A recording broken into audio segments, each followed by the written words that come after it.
Suñu Presse à la présentation, Mam Anta Diamé. Bonjour. Les candidatures à l'élection présidentielle sont l'un des sujets dominants de la livraison des quotidiens de ce jeudi. Source A constate qu'il y a de nouveaux hommes politiques qui émergent dans le paysage politique sénégalais. C'est le cas notamment de Ndiack Lakh, qui selon les médias fait partie des dizaines de candidats à la candidature ayant déposé leur dossier au Conseil constitutionnel. Le dossier de candidature d'Ousmane Sonko a été déposé au Conseil constitutionnel par son mandataire, même si la Direction générale des élections refuse de lui remettre les outils nécessaires à la collecte des parrains. L'une des conditions requises pour la validité des candidatures. Au moins 95 personnes ont réussi à déposer leur dossier de candidature au Conseil constitutionnel. Nous avons déposé un dossier en bonne et due forme au Conseil constitutionnel. Notre libération, ainsi par Mohamed Aïb Dafé, le mandataire d'Ousmane Sonko. Tribune et d'autres journaux annoncent un meeting d'investiture prévu ce samedi prochain aux Parcelles Assainies à Dakar de l'opposant en prison depuis plusieurs mois. L'année 2024 va battre tous les records en termes d'aspirants à la présidentielle. Observe enquête annonçant qu'au moins 95 personnes ont réussi à déposer leur dossier de candidature au Conseil constitutionnel. PASTEF, le parti d'Ousmane Sonko dissous par le président de la République à ligne 4 mousquetaires. Titre Walf Quotidien précisant qu'il s'agit de maître de Moussé Sonko lui-même, de Bassirou Diomaye Faye, de l'ancien ministre Habib Sy et de Cheikh Tidiane Dièye.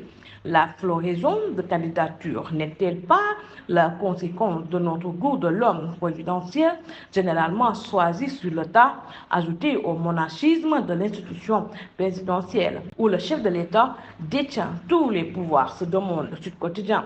Concernant les autres sujets d'actualité, le quotidien annonce la reprise des cours en présentiel à la faculté des lettres et sciences humaines de l'université Cheikh Anta Diop de Dakar le 3 janvier prochain. Cette décision a été prise sans l'aval du conseil académique de ladite université, selon le journal.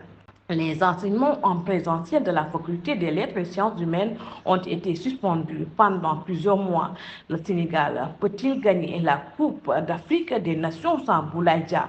Les quotidiens se sont intéressés au renouvellement du parc automobile de la Société nationale de transport Dakar Dem Dikk qui s'enrichit de 370 nouveaux bus, selon Vox Populi. Avec l'acquisition et la mise en service des nouveaux bus, la Société nationale de transport espère améliorer sensiblement ses services avec une réduction du temps d'attente aux arrêtés. Lit-on dans le Soleil, l'as relais des messages de félicitations adressés par le président de la République à l'ex-directeur général de l'Agence de travaux et de gestion des routes Ibrahima Ndiaye, un fonctionnaire émérite. Pendant 34 ans, il a été au service de notre pays, particulièrement du secteur des infrastructures, rapporte l'AS, ajoutant que Macky Sall a salué son professionnalisme, sa rigueur et son dévouement exemplaire. Le Sénégal peut-il gagner sans Boulaye Dia, se demande Stade. À cause d'une blessure, Boulaye Dia pourrait manquer la Coupe d'Afrique des Nations qui démarre début janvier, ajoute le même journal. Aliou Cissé, le sélectionneur national du Sénégal, ne va pas se priver de cette chance de doubler les hommes à chaque poste et de disposer d'une marge pour combler les gaps causés par les blessures et d'autres situations imprévues, lit-on dans le journal Record. Bonne lecture et bonne journée. Suñu Presse vous a été offert par l'Agence sénégalaise de la reforestation et de la Grande Muraille Verte.